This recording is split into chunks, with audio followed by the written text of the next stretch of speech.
Good morning, friends. Welcome to Ecoholics YouTube channel. Friends, my name is Avinash Agarwal, and in this video, I'll be discussing with you important current affairs for 15th May 2024. So this is basically a combined lecture for 14th and 15th May. Yesterday, I was not able to take the lecture due to certain technical issues from our side. I'm very sorry about that. So what we will be doing is that this will be a slightly elongated session where we'll be discussing, let's say, around 4 articles, four and a half articles, 5 articles, right? And we'll be making up for the deficit of yesterday. So somebody asked that do they need to register separately for this particular lecture series? Do they need to do some kind of separate registration? So I just want to clarify that there is no paid registration that you need to do. As you can see that these are YouTube live lectures every day in the morning at around 7:31, 7:32 a.m. I start in the morning. And the note associated with this particular lecture is available on our app, which you can download. You can do a free registration. You can go to the study materials section, and from there you can download the current affairs PDFs. What I have done is that my team, we have uploaded most of the PDFs that I have been using for this particular lecture series, right? And you can download and use the same for your personal preparation. That is the approach that you have to take so far as this lecture is concerned. If there is any doubt, you all can always ask me, right? And you all can always, keep sharing your inputs with me. All right. So let us start. Who all are present in the lecture? Please comment something in the chat box. I would like to know you all, who you are, where you are coming from, which kind of exams you are preparing for. You all can always get in touch with us. Having said that, let us start. So for this is a very good article. It's a very fantastic article regarding informal enterprises, right?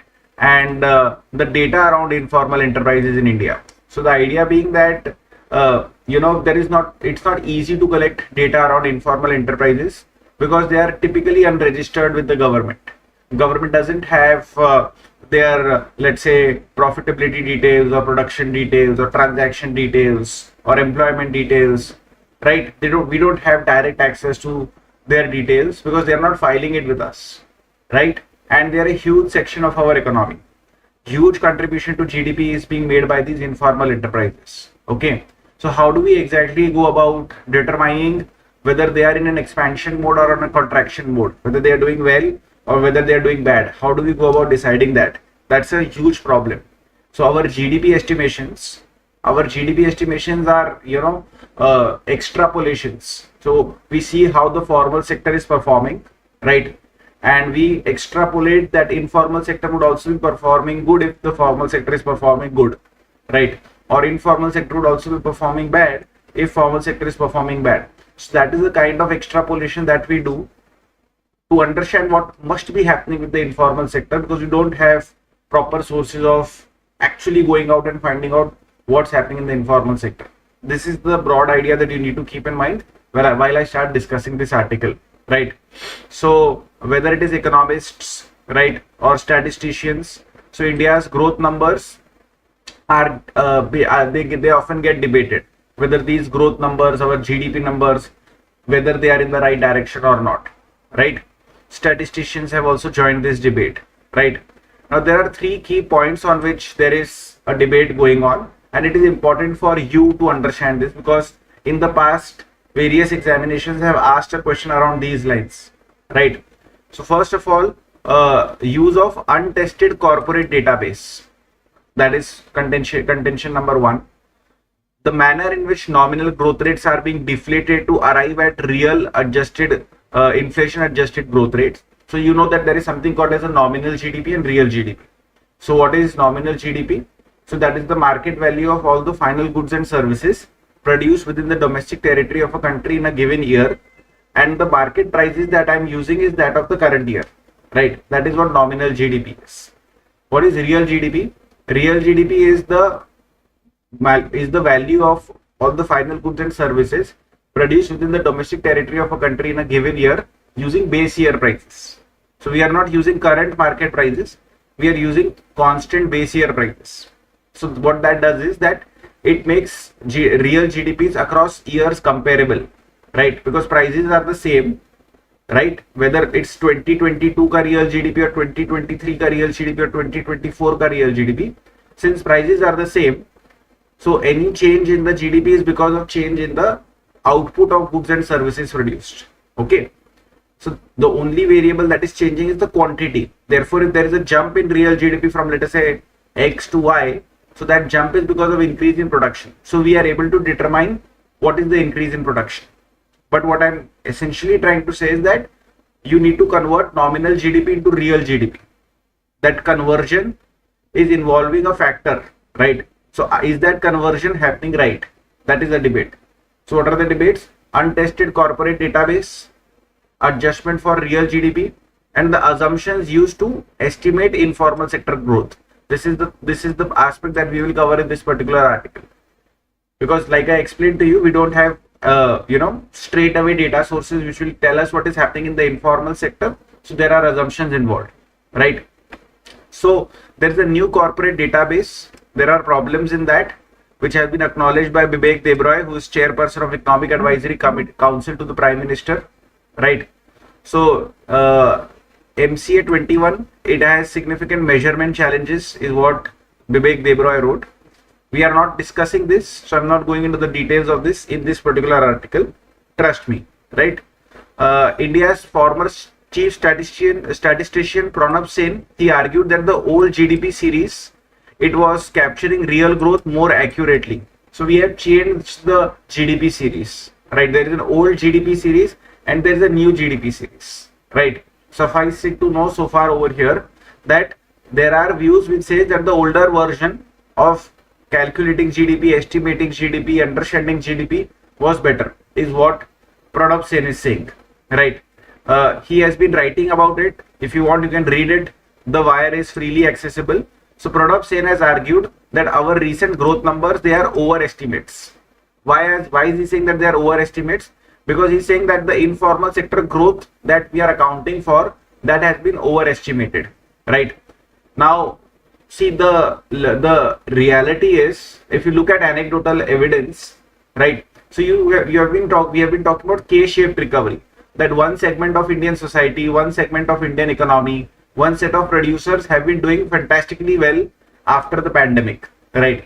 And then there is another segment of society, there's another set of producers who have been struggling really bad. If you look at, let us say, the sales of two-wheelers, etc., right, which is typically what is consumed more by the bottom section of the society, so to speak, right? So that has been struggling really badly, right?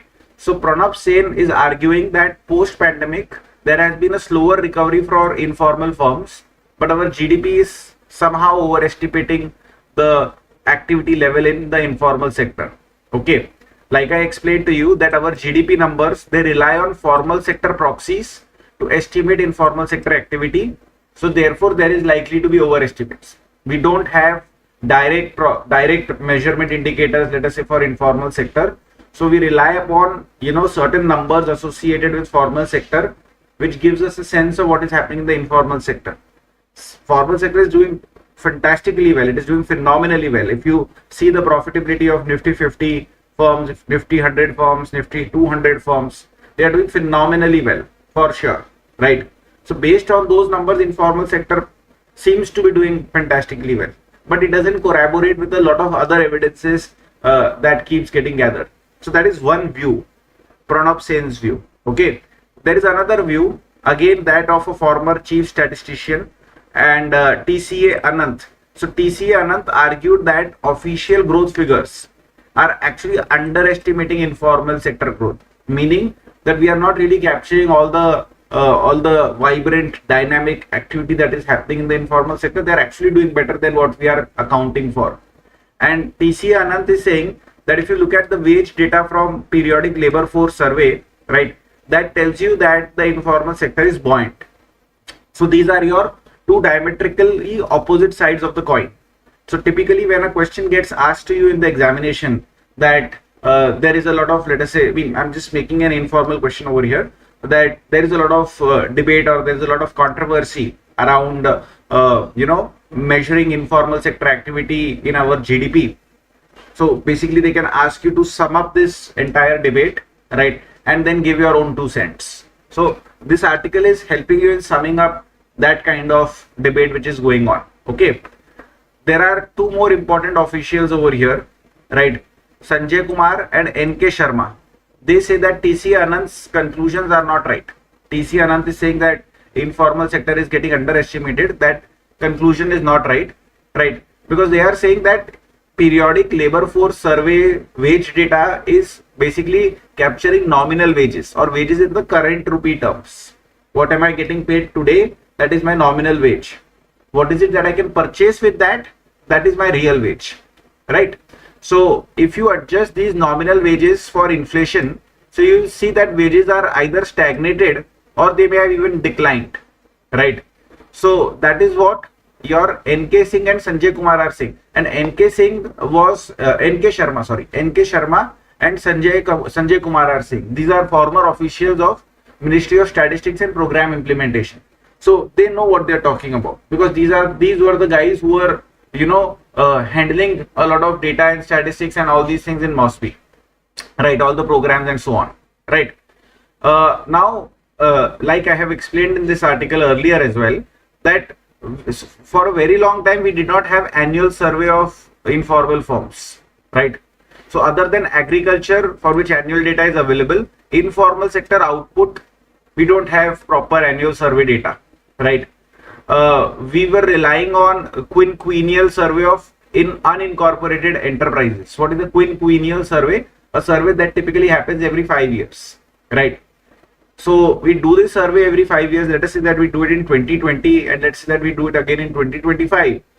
But then for 2021, 2022, 23, 24, we don't have any survey. So we are only extrapolating that, okay, this happened in 2020. So this must have happened in 21. This must have happened in 22, like that, right? So you can see that there are a lot of assumptions, right, that are being made into this exercise. And it's a basically, exercise which can be done much better than what we are doing. So there is this data gap. So MOSPI rolled out a new annual survey of informal enterprises in 2019. This is very relevant piece of information. This must always be a part of your answers. That the name of this survey is ASUS, that is Annual Survey on Unincorporated Sector Enterprises, right? So this was launched by MOSPI in 2019. It was experimental. It was run from October to March, right? We have already done 2 full-fledged ASUS, right? We have already done, to our credit, 2 full-fledged ASUS. But unfortunately, as is the case in a lot of other sectors as well, this data that was collected has never been released. This survey that was created was never released, right? So that there is no sense there, because no scholars, researchers, students, journalists, think tanks, they cannot really dissect the data. They cannot really go into the methodology. They cannot really comment how great or how bad it is in terms of collection, in terms of methodology, etc. So the scholarship around this data that should get built up, which should then help in refining this survey year on year basis, that is not happening in India, because the data is not being shared, right? So this data has not been released, right? MOSPI released a fact sheet of new consumer expenditure survey, right? But ASUS numbers are under the wraps, right? And the author who is writing this article has filed RTI queries, etc., has asked for ASUS data, but is not getting ASUS data. So the ministry is basically refusing to use ASUS data. That is deeply problematic. If you provide timely data on a regular basis, that would seriously help policymakers, investors, researchers, and everybody else, right? Now there is like I said, that K-shaped recovery, bottom of the pyramid section struggling really badly out of the pandemic. So there is a possibility that pandemic may have hit small informal enterprises harder than large formal firms, because some small enterprises may not have the resilience to be able to withstand lack of orders or a slowdown, etc. that happened, right? Now whether they have recovered faster, whether they have come up at the pre-pandemic level, all that will come out only when the ASUS data is available, right? So we have to have this data, right? This data should be made available to us, and that's the basic idea. So this is a very fantastic article, right? You can conclude over here by saying that India is a dual track economy, in the sense that the formal sector and the informal sector both jointly power the Indian economy. Both are therefore very, very important, equally important, you may say, right? and this data must come out, because if this data doesn't come out, then it is not helping anybody, right?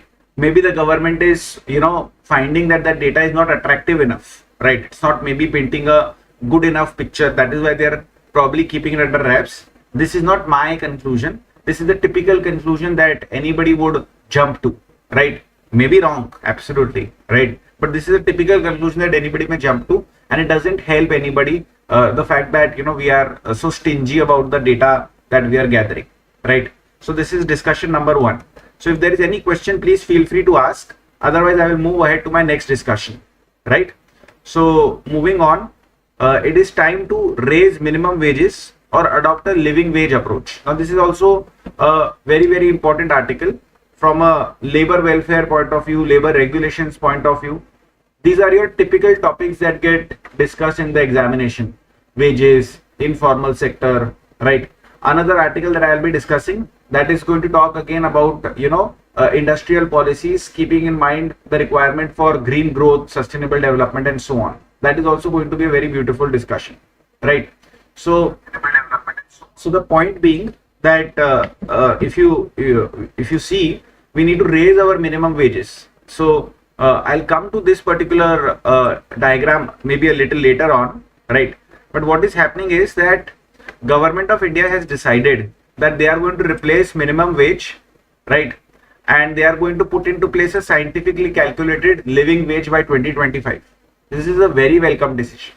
What is a living wage, right? Living wage is higher than the minimum wage, which is, let us say, statutorily defined, right? So living wage will not just provide you the ability to buy, basic bare minimum calories required for survival of you and your family. Living wage will empower you to provide education, healthcare, nutrition, clothing, some levels of entertainment, shoes, important services to your family, right? That is what living wage would do.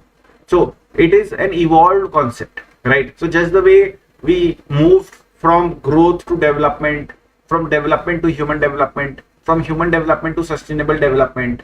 So just the way we evolved the concept of poverty, that poverty initially was about the lack of income or a lack of money. Then we said that no, poverty is not just a money or an income problem. Poverty is a multi-dimensional problem, right? So we evolved the concepts, right? In over a period of 20, 30, 40 years, we have evolved a variety of concepts. So similarly, the concept of wages has also undergone a lot of evolution from, let us say, a minimum wage to, let us say, a living wage, right? So that is the broad underpinning that you have to keep in mind, okay? And the good thing is that we will also be involving ILO in this exercise. Hopefully, we will heed to their counsel, right? So India's national floor level minimum wage is 176 per day. Last it was updated in 2017, right? Last it was updated in 2017. This is unacceptable. Why this is unacceptable? Because you see that the dearness allowance for central government employees, and therefore also eventually for the state government employees, that gets routinely updated probably every 6 months. So why is it that government feels that it's okay to revise the national floor level minimum wage after 7 years, right? Doesn't make sense. If you compare India's floor level minimum wage with other countries, China is at 11.9, we are at 2.1. Vietnam is at 6.5, Bangladesh is at 3.7, right? We wonder, why is Bangladesh doing so well at a per capita income level, right? We start wondering, why is Bangladesh performing so well? Probably they are getting something right, right? Brazil's minimum wage is also high, Australia's is high, UK is definitely high, US is high, right? But our minimum wages have remained unchanged for a longish period of time, right? And this dearness allowance that gets applied to central government employees, right? So it was last increased by 4% in March 2024. Okay.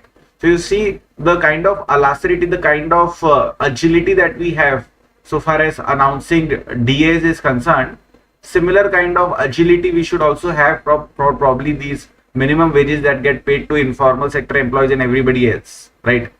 So the idea is that good that we are increasing this 176 per day, right? And good that we are talking about living wages, right? Because when living wages, like I explained to you, we will provide for food, transport, housing, education, healthcare kind of expenditures too, right?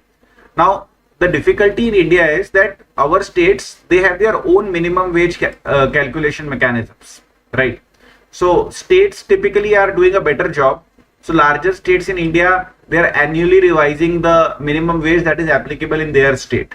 Now this is where things get a little muddy, because every state has a different price level, a different level of development, right? And therefore a different minimum wage level, right? So there are a lot of discrepancies, right?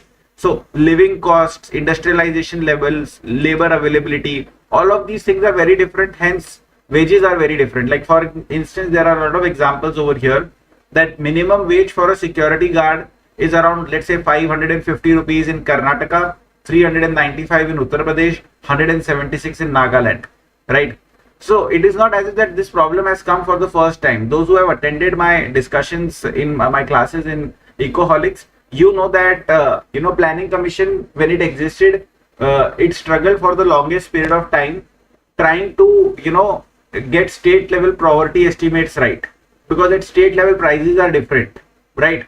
So the money that is required to be above the poverty line is different. The definition of poverty line at a state level was different because prices are different, right? So if I have to, let us say, buy 2400 calories per person per day, right? So the cost for that in Jammu and Kashmir will be way different from the cost for that in Kerala, will be way different from that in Gujarat, will be way different from that in Assam. So getting these estimates right was the biggest pain point for Planning Commission, and that is something that is getting reflected in this discussion as well, right? Current monthly minimum wages, they range from 7,000 to 20,000 across states. Whatever it may be, they are not adequate for families to be able to maintain decent standards of living, whether it is your 7,000 or it's your 15,000. If you look at the Household Consumption Expenditure Survey 2023 data, right? So it tells you that the country's average monthly per capita consumer expenditure, right, is 3773 in rural India and 6459 in urban India, right? So you can clearly see over here that the actual data is way less than what the minimum wages say it should be. Your current monthly minimum wages, they should be around, let's say, 7,000, right? But in urban areas, people are spending around 6,450. In rural areas, even less than that. So clearly you can see that whatever minimum wages data may say, the actual lived reality is quite different. Maybe because that minimum wages is just minimum wages on paper, they don't even get implemented. So we have two kinds of problems over here now. First is that our minimum wages are way lower than even our immediate neighbors, right? And second is that even those minimum wages which are way lower than our immediate neighbors, they don't get properly implemented, is what the data is reflecting, right? So this is where the problem lies, right? Low female workforce participation is there that is also a problem, right? So most formal jobs, right? So the idea being that you get minimum wages, etc., only in formal jobs or skilled or semi-skilled jobs, right? Current wage norms, they impact majority of India's workforce and households that rely on a single earner. That is the importance of having the right minimum wages in the first place and implementing them right. Okay, because if you are a skilled or a semi-skilled or in a formal job, you will take care of yours. You are not bothered by this, right? Most of you guys who are watching this video and who understand what I'm saying, this is irrelevant for you, minimum wage, because you are going to be working at wages way higher than minimum wage. Who is this applicable for? An unskilled worker who is, let us say, a physical laborer, right? So there is a strong case that we have to transition to living wage policy, right? Socially, it will help in reducing poverty, reducing inequality, improving living standards. Economically, it will help in creating a strong demand and stimulating the economy, right? So these are positives that you will get out of having the right wages. Industries will not be happy. There is immediately going to be a counter attack, right? That we will lose our competitiveness, we will not be able to export, etc., etc., right? So this is a standard problem, that the moment you start talking about increasing wages, there is an immediate opposition coming from a lobby. Now, how do you answer this, or how do you solve this problem? That if you try to increase the wages, then there is always going to be an opposition coming in from the industry. How do you solve this?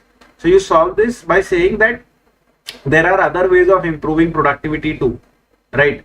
If you know only one way of improving productivity, that is by depressing the costs that you are paying to laborers. That is not the smartest way of doing things, and it's not going to be sustainable going ahead. It's not socially and economically feasible in a country such as India, where there are so many aspirational people who want to do better for themselves. So industries will have to find other ways of improving productivity, right? Maybe they can look at what they can do with their capital. Maybe they can see what they can do with their machines, with their processes, and so on. The government needs to help industries find other ways of being more productive, right? Maybe by providing them better inputs, better support systems, better ecosystems, right? But depressing the cost of laborers or keeping that, way below what that should be, that is not going to help anybody, right? So that's the basic idea, right? Like I said, that those who will oppose minimum wages, they will talk about the impact on hiring. They will say that it will be infeasible for smaller enterprises to be able to absorb these increased wage costs. Now that is another problem in India. We don't have proper studies, proper research which has gone into this topic, that if, let us say, wages increase, then what is the impact upon industries or employers or firms. So there are studies in South Africa, there are studies in, let us say, Indonesia, but we don't have these kinds of studies, right? So for instance, a South African study shows that a wage increase had minimal impact on employment, but unfortunately we cannot conclude the same very certainly for India, because we don't have any kind of study, right? So it's uncertain that if minimum wages are hiked, so whether it would hinder recruitment or whether it would not hinder recruitment, right? So that is something that is also something that we need to study, right? Apart from that, having a mandatory fair living wage and proper enforcement, that is crucial. We have 550 million strong working population, out of which 80% is in the informal sector at least. So 550 million ka 80% is roughly 440 million people. So lives, families, standard of living of 440 million people, right? And at least 350 million, forget that. So that kind of population is dependent upon this number, right? So ensuring compliance across employees, across gender, across skill levels, that is a big challenge, right? So that is something that we need to work on. If government really wants to support the small sector players, right, and they want to share their burden, you can give them a tax waiver. As it is, government was reducing corporate tax, right, which was going to help a lot of, larger corporates in terms of, being able to reduce their tax liabilities. Maybe government can think in those lines for the smaller players as well, right? Apart from that, another thing that is being reflected in this article is that you are enhancing the minimum wages, fine, but don't unnecessarily increase ESIC and EPFO deductions, because the article says, and I corroborate at least from a personal angle, that Indians want cash in hand. They don't want these deductions. They will take care of their requirements on their own, right? So that is another thing that is getting established over here, right? You can choose to ignore it if you want. So the idea being that we need to establish a minimum wage, and we need to adjust it for inflation regularly, and we need to enforce it, and we need to do proper studies as to what impact it will have on job creation in India. Because right now we have only hearsay, we have only opinions which inform us that if you increase wages, then this will be the impact. Will that impact really play out for real? We don't know for sure. That is what we should be able to study and find out. I'm not saying that the opinion is necessarily wrong, but there has to be proper data which shows, like for instance, the South African research showed that there was hardly any impact. So we need to have that kind of data going. So this is the second article done. Again, it talked about a very important aspect of wages. Okay. Now this is basically, a lot of data that I'll be discussing with you, right? So first data point, again, these are all economics related data points, right? It will tell you what's happening in the global economy. So you see that the global growth forecasts for countries are, going from very solidly bullish for countries such as India, which is expected to grow at 6.6%, to, not at all bullish for UK, Germany, and very negative for, let us say, an Argentina. Okay. So there is a GDP divide. So the global economy, it is witnessing a slowdown. It witnessed a slowdown in 2023, right? And certain countries, they are at the brink of recession. And the trajectory in 2024, okay, so we are weaker than the pre-pandemic trend, but we are steady, right? So growth, it is mainly going to happen in Asia. It is mainly going to happen in India, Indonesia, China. Other economies such as UK and Germany, right? They will just be at, let us say, 0%, 1% in between. Saudi Arabia, Argentina, they have very bad forecasts, right? So global economy, it is proving resilient. Although we are having a tight monetary policy being implemented, interest rates are high, inflation is getting moderated, inflation is cooling down, but global economy is holding its own. Production and output levels, they are holding on. Economic risks are receding, right? Russia-Ukraine war, people are factoring that in. Israel-Palestine issue, people are factoring that in, right? Eventually your Red Sea issue will be factored in. It will get resolved eventually. So risks are receding, right? Struggle is ongoing, right? So we still have a prudent monetary policy that is required, right?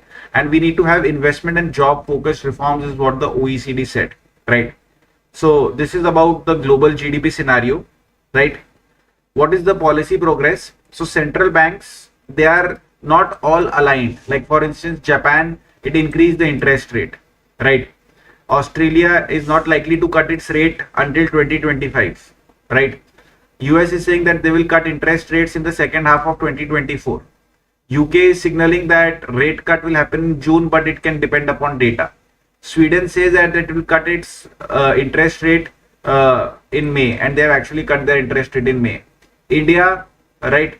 If we may cut our interest rates at the end of the year, depending upon how things evolve in the developed countries and in our own sphere. So you see that a lot of different countries are doing different things with their monetary policy, right? So if you see the pandemic track record, so a lot of central banks, they delivered a lot of coordinated interest rate cuts, right? Simultaneously, because everybody was going through the same problem of slowdown and collapse in demand. So coordinated action was possible during the pandemic and as we are emerging out of pandemic, right? But right now, as I said, Japan, Sweden, US, Australia, UK, right?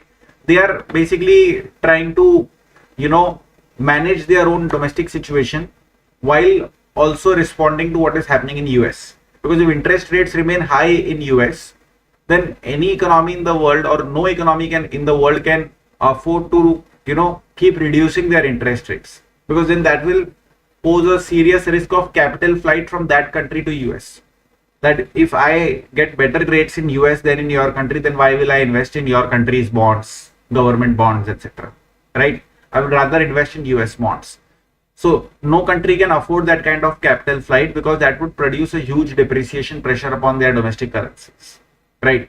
So while we are all, one way or the other impacted by what is happening in the US, but at the same time, you have to also take care of what is happening to your own domestic economy, right? So this is another issue that you need to be aware of. I have discussed it with you, right?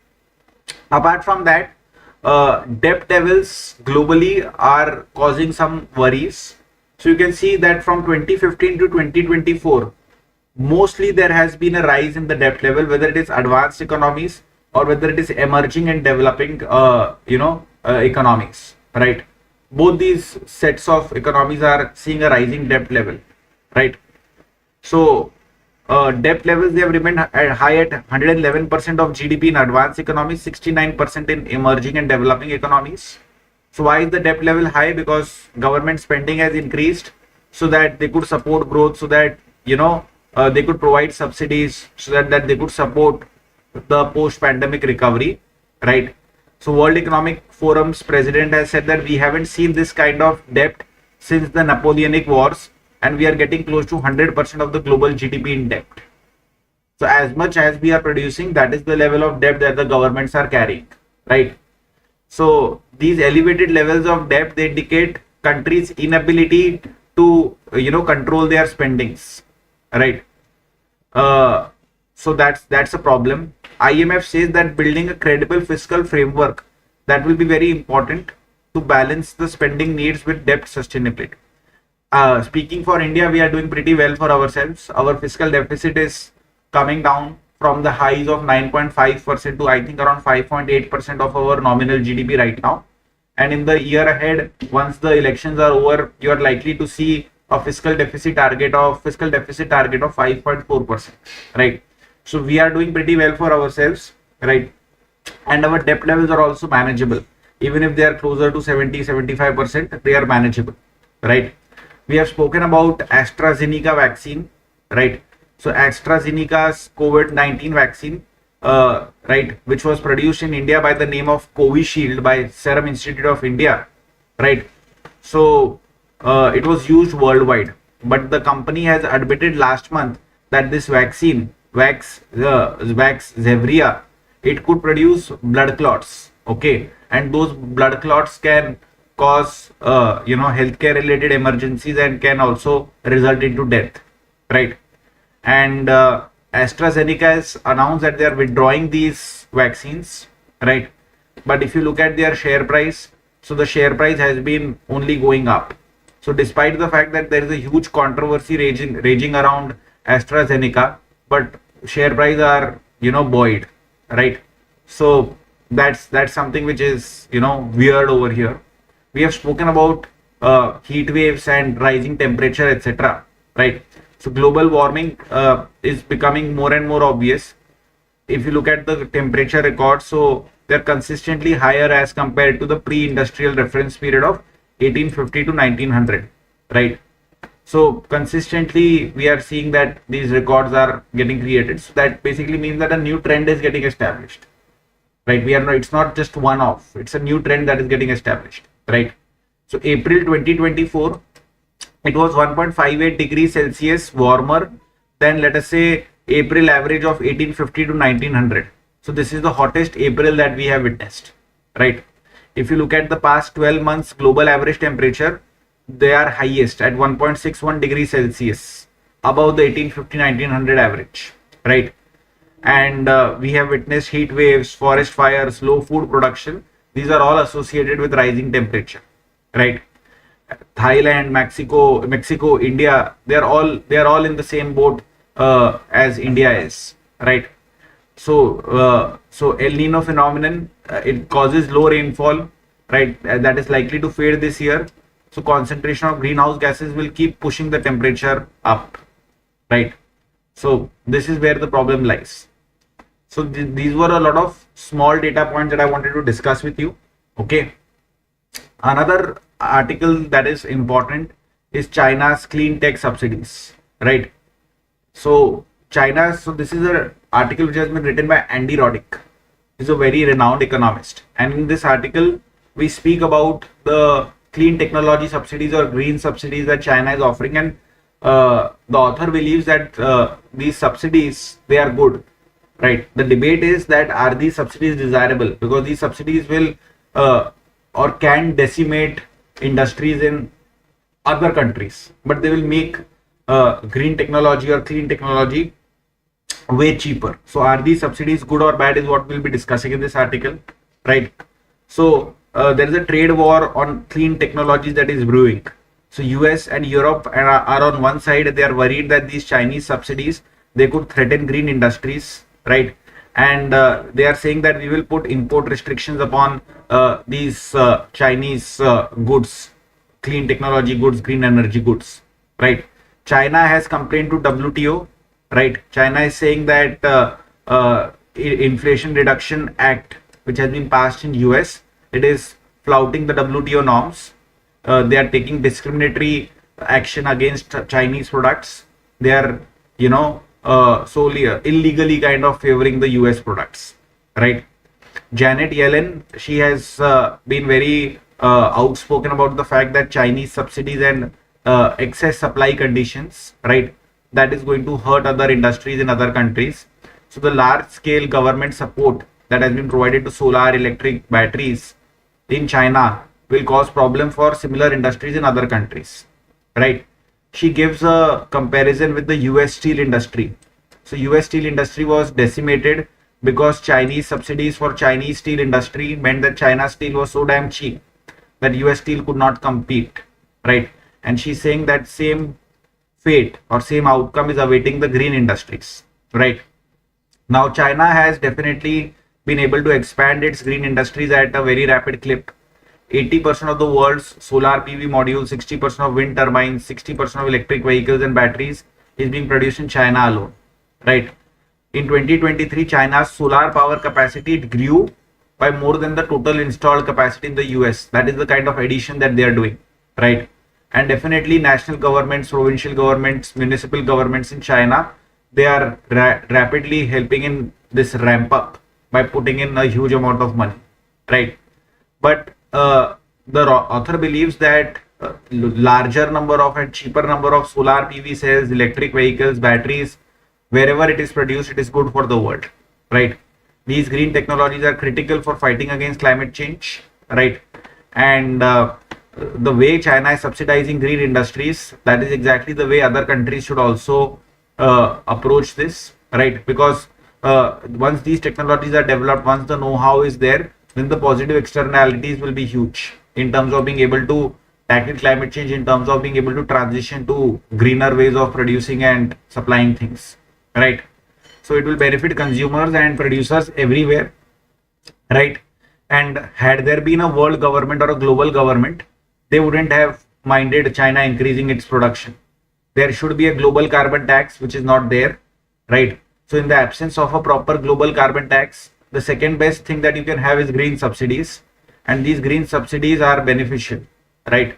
They are basically helping reduce carbon emissions, and they are also helping in fostering technological learning, and they're helping in moving things ahead. So if we actually create a glut in renewables, if we actually create a glut in green products, that is helpful, right? In the last decade, prices of solar power, offshore wind power, onshore power, electric batteries have declined, and Chinese investments have helped in this. They have not hindered this progress, they have helped in this progress, right? Now, whether it is USA's Inflation Reduction Act or whether it is China's green industrial policies, they are all desirable, right? And the author says that if US is worried about China's imports, then US can impose countervailing duties upon Chinese products, make them expensive in the US market, and be done with it. Same thing can be done by China, that if they are worried about US products, they can apply a countervailing duty, and they can oppose it, right? But the larger idea that this article is saying, right, is that the moral, environmental and the economic argument in favor of subsidizing green industries, that is way too strong, right? And China criticizing US's green industrial policies or US criticizing China's green industrial policy is not going to help anybody, right? There are existing ways of tackling this that should be tackled, but the approach is broadly going to be helpful for the planet going ahead. So this is my discussion for today. It was a longish discussion, I understand. Typically we will restrict our discussion to 30 minutes, right, in a very structured manner. That is what we'll be doing going ahead. So we'll be meeting you tomorrow again, and until then, thank you so much. All the best, take care, and Jai Hind to all.